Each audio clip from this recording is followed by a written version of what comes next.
Well, welcome everybody. Thank you very much for joining us on today's Friday live stream. We have got a glorious colour selection today. I've just been informed by Laura that coral is the colour of the year. So we're very on trend. We are on trend. Very unusual for me. So we've gone with a beautiful colour selection of coral flowers here. I've put with the corals some lime green Alchemilla mollis. So I personally think that citrusly vibrant colour works absolutely brilliantly with coral tones.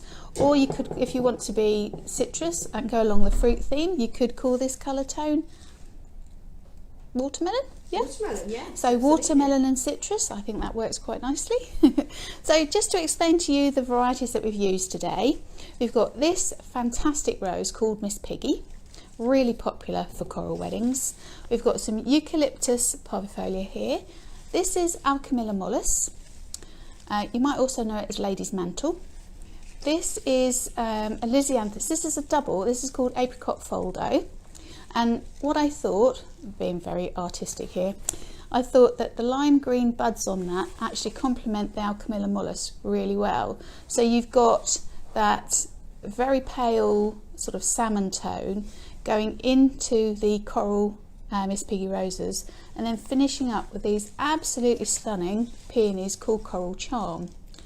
To be fair, just to let everyone know, I've spoilt Debbie today. I didn't initially put these peonies on the recipe, but because we're doing peony flower of the month, yeah, absolutely, we did have some in the fridge, and I couldn't resist them. They are absolutely stunning. Now they're one of the sort of single varieties in the respect that they have almost like that. Just that centre. Yeah, it's almost, it is a fluffy centre, and it's actually quite funky, really. Weirdly enough, though, when the Coral Charm opens up fully, and it actually stays in a vase for sort of 7 days or so, it actually turns a very, very pale colour. So it will actually fade eventually to this colour tone. I know it's really difficult to believe when you see how vibrant the petals are, but it does literally go this pale tone, doesn't it? Once it's been kept for a couple of days or so. Anyway, so that's our fantastic selection of flowers today. So we're going to actually create an arrangement in a bird cage. Now this is actually an ornamental created purely for wedding work bird cage.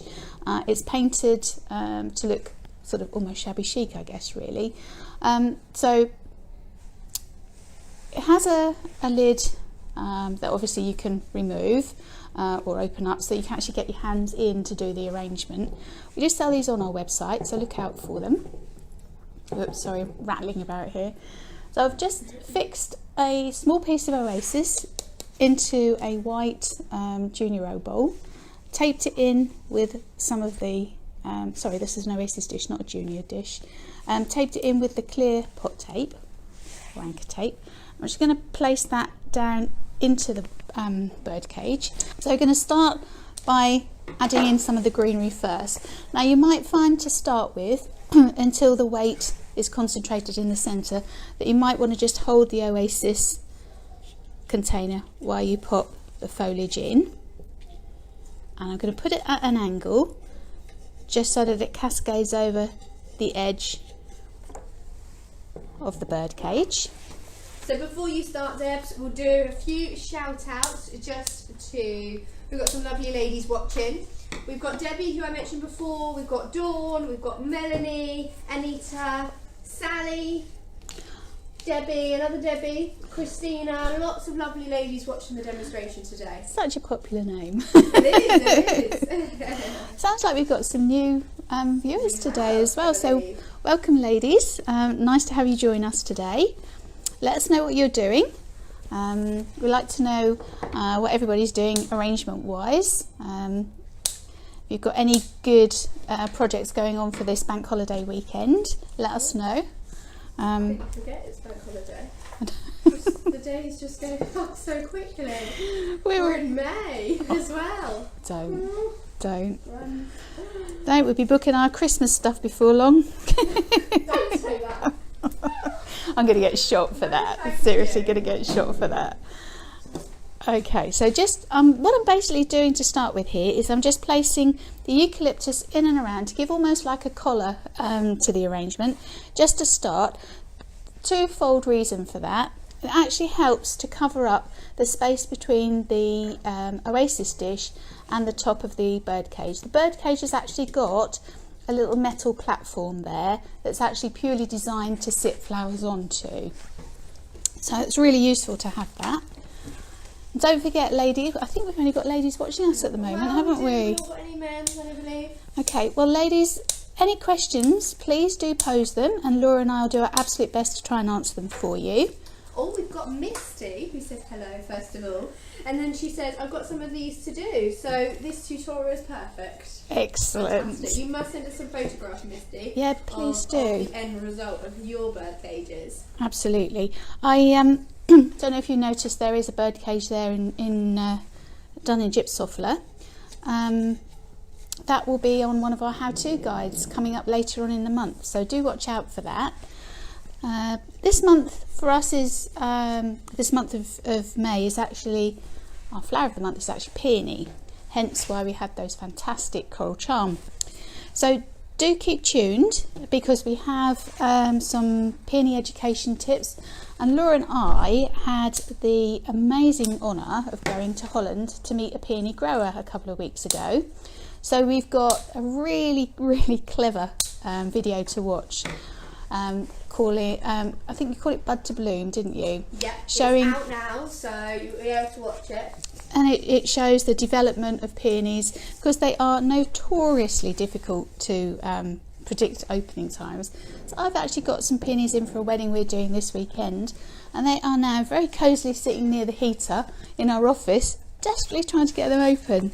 So yeah, so please don't think you're the only one that encounters those problems, because regardless of how many years you've been in the industry, they still catch you out. Absolutely. Okay, so as you can see, I'm gradually filling the edges of the arrangement with the eucalyptus. So it's almost like you're going through the cage as opposed to sitting just inside the cage. I am. Is there a reason for that? Or? It just then makes the cage look as though it is an integral part of the arrangement. If you just do an arrangement and just pop it inside and it's totally enclosed, it kind of spoils the fact that you've got the space at the base. Yeah. And also it can look very confined, really, I suppose, for want of a better word. By adding the foliage through the bars, if you like, actually makes it look a little bit bigger. It looks more visually weight heavy then, so because you've got more foliage going on around the base, visually it looks like it should be base heavy, so it holds it down. Works better for your eye, do you know what I mean? Completely understand. Yeah. Or we've got Carol, who says she's getting some ideas for her daughter's wedding. Oh, lovely, Carol. So fantastic. I'm guessing you're going to do your daughter's flowers yourself, in which case, excellent, bring it on. If you do need any advice or tips and hints, helps with stem count and things like that, we are always willing to help and offer advice, aren't we? We have a fantastic tool on our website, a wedding flower calculator. That's a really useful tool. If you're not sure how many stems you're going to need, it's a really easy process to follow. It's almost like a spreadsheet online, really, isn't it? Yeah, and I absolutely love a spreadsheet, so it's my favourite tool. All you need to do is put in the varieties that you want to use, and then obviously all the type of arrangements that you're going to make up and quantity of those. And then pop in how many stems you're going to put in each arrangement, and it calculates it all for you. So absolutely brilliant. For those of you who are a bit old school like me, it's probably something that you've done manually for years. But this actually is a computerized version, and it's so much quicker. And there obviously isn't any human error in it either. So when you think you're getting 20 stems of something and you feel you've ordered 30, yeah. Anyway, moving on. Okay, so I've finished with my eucalyptus there. As you can see, I don't know if you can actually, if I hold it up. Yeah, you can, so you can see how it cascades down and sort of covers up where the Oasis container is. So next I'm going to add my roses. I've got 10 here, but I'm not actually entirely sure I'm going to need all 10. So, and do bear in mind, as I've said on previous live streams, you pay for the whole stem, so you can actually use these little pieces of greenery if you want to.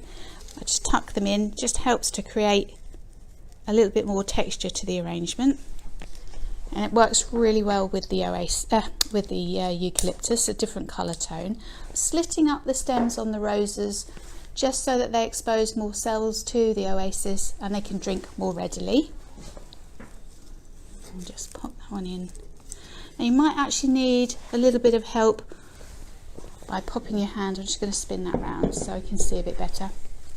By pushing it in there, you might actually need to pull it through as well, just to give it a bit of extra anchorage. And then this next one.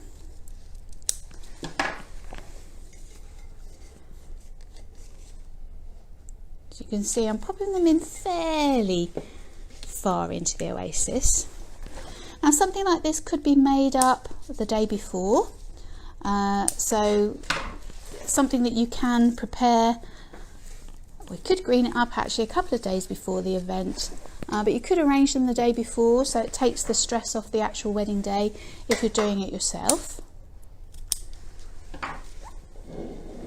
Plus the fact also will help the flowers to develop slightly. It's easier to do this style of arrangement when the flowers are relatively quite tight, so and then obviously they have chance to then fully open. So just adding the last couple of roses, and then I'm going to put one into the centre just so it doesn't look like we've forgotten the centre of the arrangement, because bear in mind people will view it from every possible angle, because ideally this would be something that would sit in the centre of the table, so it would be viewed from every sitting point. They work really well actually if you also sit them on a wooden slice. Gives that kind of rustic feel to it. So now I'm going to add my focal flowers, which had to be obviously these fantastic Coral Charm peony. Now I'm preparing myself for a collective inward gasp at this because I'm going to cut them really short. Our florists are so cruel. If you didn't have the peonies, but just because they're something that we've just added in late, would you use more of the roses? Yes, yeah, I would. And just put those in for the peonies? Yeah, I would. With the peonies, those are quite a small-headed variety. Yeah. Would you lean towards a smaller-headed variety, especially for this design? I would, simply because this doesn't really lend itself to huge bulky flowers. I mean, if you were to use hydrangeas, fine, you could, but you'd need to take the little breaks off and use the little sort of almost florets, if you like, and then pop those in quite low, using them as recession rather than your focal flower really. Get these in here, and then I'm just going to pop one more in. I'm slitting the peonies up as well, like I did the roses. Now, just to show you how the warmth of the hand can make such a difference with peonies.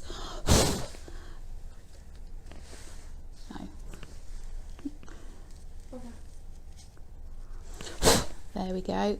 Just literally, just by gently teasing the petals away, you can see literally just by holding it in my hand, that's how quickly they will ping open. So you can see the predicament we're in giving you instructions on when to buy and how long they'll take to open, because that literally has just taken, what, seconds. And I'm going to pop that in quite low. So we've got a few latecomers. We've got Judith, who tends to join us every week. And Hi, we've also Judith. got Jojo, who says she loves our videos, and she's from Leicester.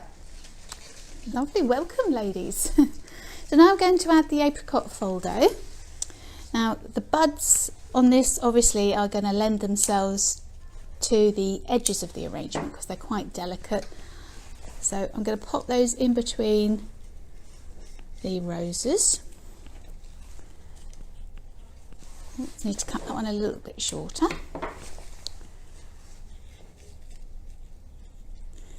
And you can see I'm still holding on to the oasis slightly, because what you don't want to do is push the stem in with force and then it shoots the container right the way across the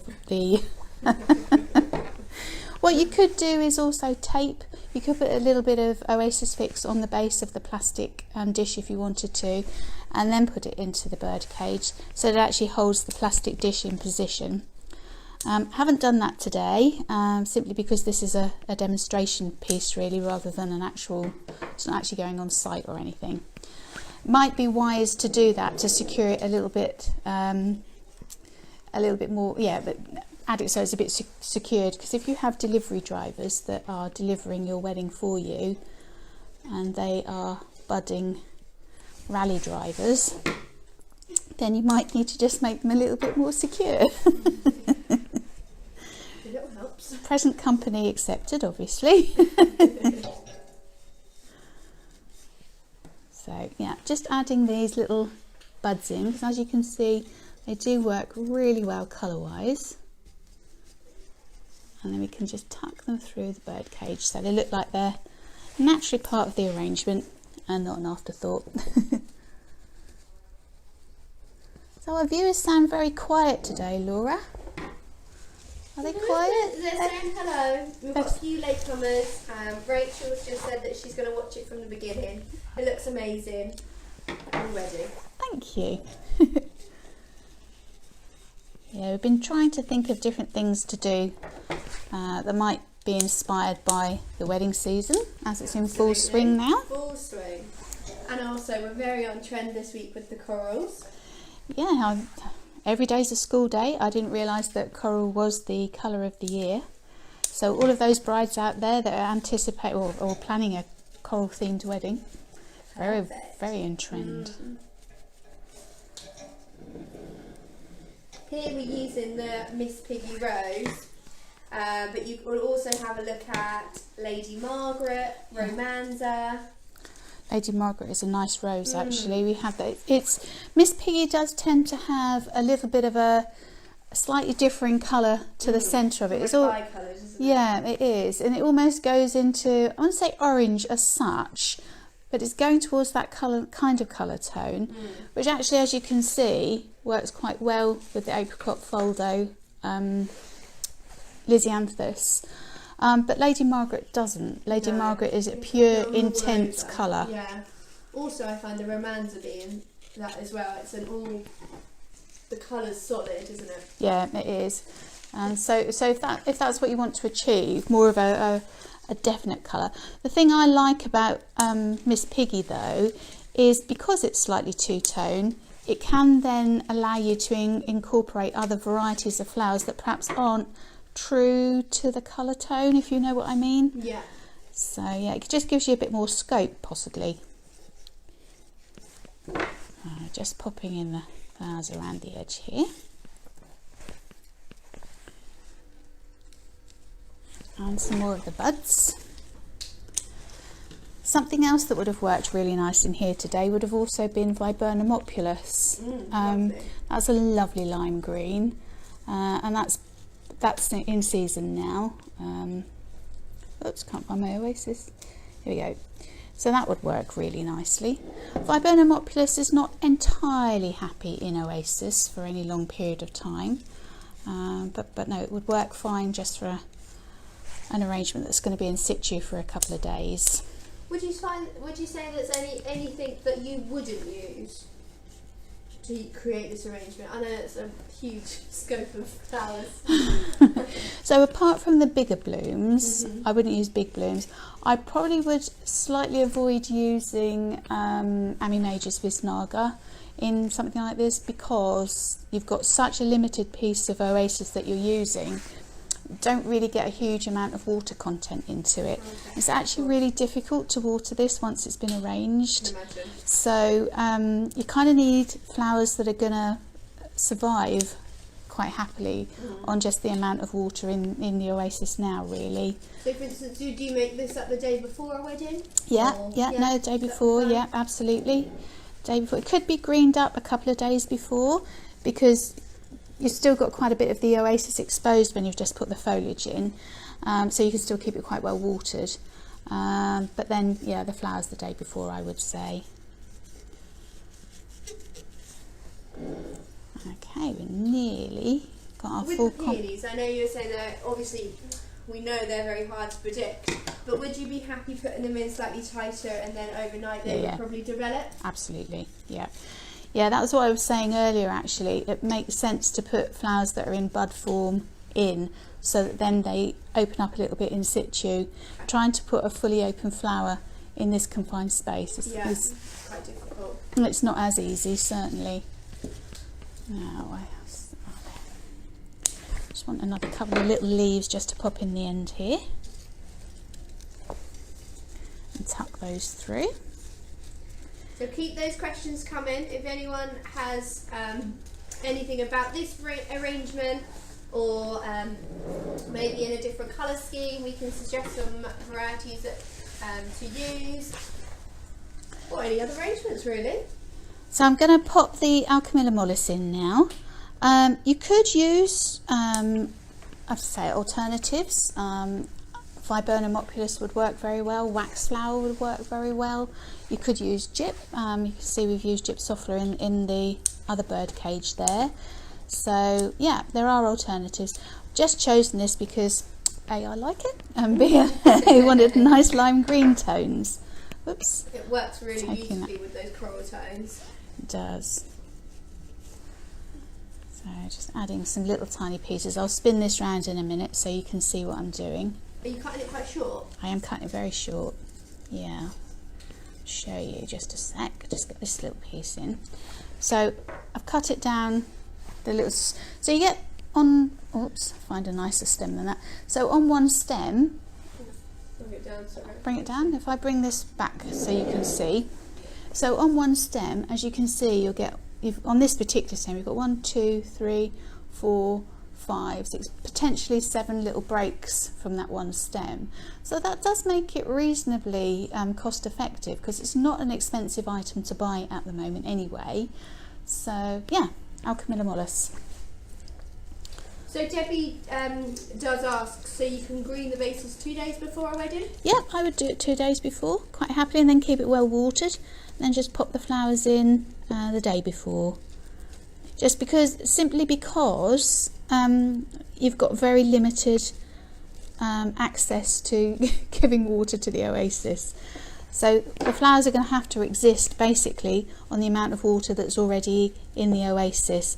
Very, very difficult to water this after it's arranged. So you can see now how the colours are starting to develop with the lime and the coral. You can see I'm pushing the stems in relatively far so they get maximum moisture from the oasis. And now you can see that there's a little bit more weight in the arrangement. The oasis is that little bit heavier, the container is that little bit heavier, so I'm not having to hold on to it quite so much as I'm pushing the stems in. So just cutting some more little pieces off here just to add in.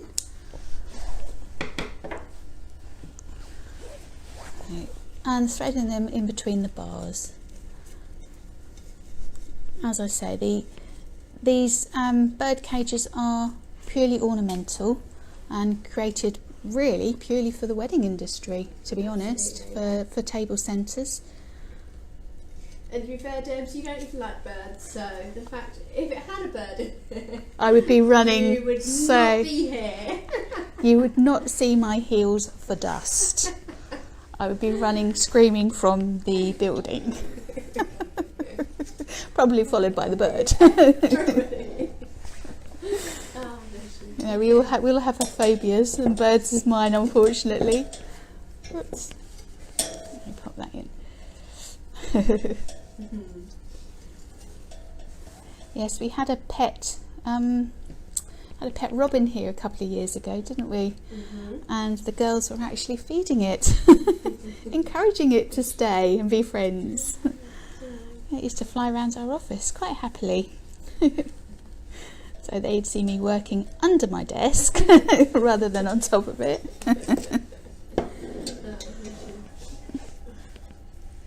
Okay, so just threading the last few pieces of this alchemilla in. Now this is also a foliage that is grown quite readily in the garden. So because it lends itself, I suppose because it is a garden style foliage, it actually really lends itself to that country garden, kind of rustic, almost festival feel wedding. We've got another Debbie who is afraid of birds. She said it must be a Debbie thing. It could be. Yeah, no, they're really not my thing. Give me a giant dog, horse, cow, anything like that, massive. Anything that's big I'm quite happy with, but little tiny flappy birds freak me out totally. Anything flappy, really.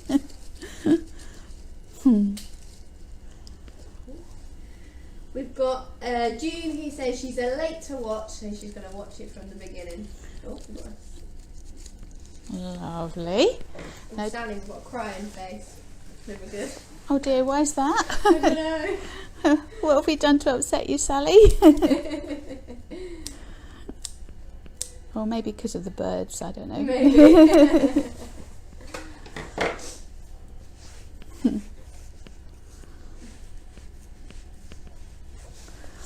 It was crying sad, not crying with laughter then. I don't know. Laughing at my phobia.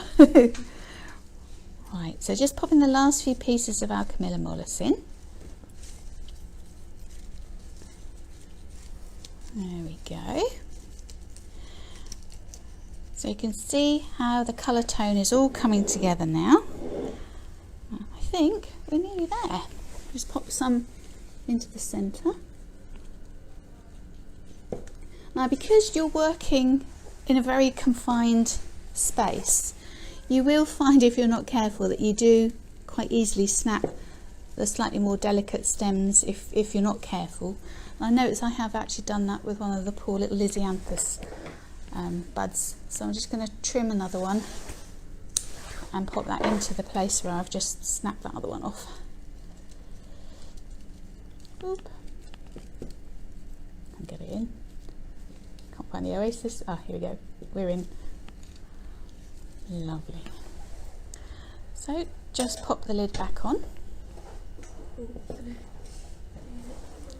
I pop that in properly. Oh. Thank you so much for watching. Don't forget to like us, hit that like button, share us with your friends, and don't forget to tune into our YouTube channel, because we've got loads of tips and hints and how-to guides on there. So yeah, look forward to seeing you again soon, and have a fantastic bank holiday weekend, whatever you're doing.